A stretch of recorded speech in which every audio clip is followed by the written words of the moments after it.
So ఈ రోజు as a కాక్రోచ్గా వచ్చిన పార్టీ తరపు నుంచి కాకుండా నేను కూడా ఒక కాక్రోచ్ని. ఎందుకంటే దేశంలో యువత మొత్తానికి వాళ్ళ జీవితాన్ని ఈరోజు ఎగ్జామ్స్ రాసిన నీట్ ఎగ్జామ్స్ కానీ ఏదైనా జాబులు లేకుండా వాళ్ళ జీవితాలన్నీ వచ్చేసి 13 సంవత్సరాలుగా అస్తవ్యస్తం అయిపోయింది. ఒక ప్రభుత్వం వస్తే యువతకు అనేది పక్క 2 కోట్ల జాబులు ఇస్తా అని చెప్పేసి అన్నావు. ఈ రోజు వరకు యువతకు జాబులు ఎలా ఇస్తావు? ప్రభుత్వ సంస్థలన్నీ వచ్చేసి ప్రైవేటీకరణ చేసినాక నువ్వు ఎలా జాబులు ఇస్తావు? నువ్వు అసలుకి ఈ రోజు వరకు దేశంలో ఎవరిని ఏ ప్రజలను వచ్చేసి సాటిస్ఫాక్షన్ చేసినావు? ఏ ప్రజల కోసం వచ్చేసి నువ్వు పనిచేసినావు?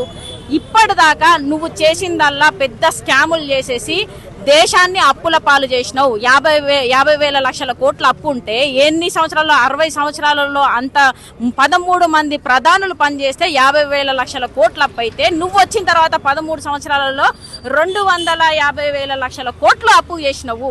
ఈ రోజున కనీసం నువ్వు వచ్చి రాగానే 60 రూపాయలు పెట్రోల్ ఉన్నప్పుడు ఈ రోజు 100 రూపాయల పెట్రోల్ నువ్వు వెంటనే రాగానే 100 రూపాయలు చేసినావు. అంటే 13 సంవత్సరాలలో నిత్యావసర ధరల మీద కానీ పెట్రోల్ డీజిల్ల పైన కానీ ఈ దేశ ప్రజలు ఎంత అప్పు కట్టి ఉంటారు, నీకు అంటే ఎంత డబ్బులు ఇచ్చేస్తుంటారు. ఆ డబ్బులన్నీ తీసుకుపోయి నువ్వు కనీసం ఇంత రేట్లు పెంచినప్పుడు అప్పు తీర్చుండాలి, కానీ నువ్వు అప్పును తీర్చలేదు. మరి ఈ మధ్యలో గ్యాప్లో 13 సంవత్సరాలలో మేము ఇచ్చిన ట్యాక్సులన్నీ ఎక్కడ పెట్టినావు? ఎందుకు ఇంత అప్పు అయింది? దానికి సమాధానం చెప్పాల్సిన బాధ్యత ఈయనకున్నది. ఈ రోజున యువత కాక్రోచ్ పార్టీ అని చెప్పేసి తీసుకొని నువ్వు చేస్తున్నది తప్పు కాబట్టే క్వశ్చన్ చేసినప్పుడు నువ్వేమన్నారు? యువత అనేది ఏంటిది కాక్రోచ్ లాగా పుట్టుకొస్తున్నారు అంటే నువ్వు చేసే తప్పుదాలను వచ్చేసి వల్లనే ఈ రోజు ఒకప్పుడు తెల్లదొరలు కుక్కలు అని చెప్పేసి అంటే తరిమి కొట్టింది. ఈ రోజు నువ్వు కాక్రోచ్లు అంటే యువత నిన్ను తరిమి కొట్టదా? ఏం చేస్తారు? నువ్వు అడిగితే వచ్చేసి టెర్రరిస్టులు అంటావు, లేకపోతే వచ్చేసి ఏంటిది పాకిస్తాన్లు అంటావు. అంటే క్వశ్చన్ చేస్తే యువత అందరూ పాకిస్తాన్లో అవుతారా? టెర్రరిస్టులు ఇక్కడ దేశంలో ఉంటున్నారంటే మరి నీ పరిపాలన లోపం అని చెప్పాలా, లేకపోతే ఏమనాలి? ఎందుకంటే నువ్వు ఈ రోజు దేశాన్ని పరిపాలిస్తున్న, దేశాన్ని కాపాడాల్సిన బాధ్యత మొత్తం నీ దగ్గర ఉంది. అమిత్ షా చేతిలో, బీజేపీ చేతిలో ఉంది. మీరు పరిపాలన విధానంలో వచ్చేసి మీరు ఫెయిల్యూర్ అయ్యారు కాబట్టి ఈ రోజు ఈ వ్యవస్థ ఈ విధంగా నడుస్తుంది. ఎంతసేపటికి హిట్లర్ పరిపాలన, పిచ్చి తుగ్లక్ పరిపాలన చేసుకుంటూ మీరు దేశాన్ని సర్వనాశనం చేస్తా అంటే దేశ యువత ఎవరు ఊరుకోరు. ఈ రోజు ధర్మేంద్ర ప్రధాన్ సస్పెండ్ చేయాల్సిందే. నిజంగా దానికి ఆద్యం పోసిన మోడీ, ఎందుకంటే ఇవన్నీ కావడానికి కూడా మోడీ గారే కారణము, బీజేపీ ప్రభుత్వం కారణం కాబట్టి మోడీ కూడా రాజీనామా చేయాల్సిందే. ధర్మేంద్ర ప్రధాన్ ని సస్పెండ్ చేయాలి.